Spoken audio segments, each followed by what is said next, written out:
तळवीकट्टे गावामध्ये गेल्या बऱ्याच वर्षापासून एक कत्तलखाना उभारण्याचा प्रयत्न होत होता.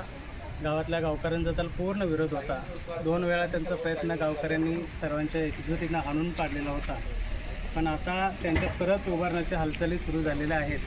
त्यामुळं सर्व गावकऱ्यांनी एकजूट होऊन परत या कत्तलखान्याला विरोध दर्शवलेला आहे. त्या संदर्भात संबंधित सर्व अधिकाऱ्यांना, सर्व गावकऱ्यांच्या सहीचं गावातील प्रमुख राजकीय पक्ष यांचं पत्र गेलेलं असतानासुद्धा या 2-4 दिवसामध्ये असं लक्षात आलं की परत या ठिकाणी कत्तलखाना उभा करण्याचा प्रयत्न सुरू होते.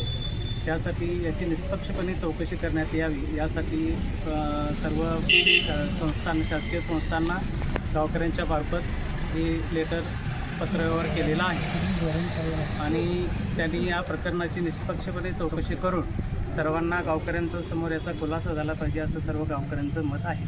या कत्तलखान्याला गावकऱ्यांचा विरोध का आहे? बघा, तो कत्तलखान्यामुळे प्रदूषणाची शक्यता नाकारता येत नाही.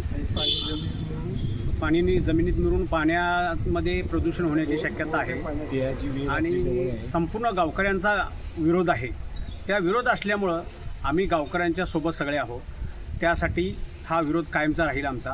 त्यासाठी शासनानं तात्काळ ह्याच्यावरती कारवाई करून थांबवण्यासाठी हालचाली कराव्या.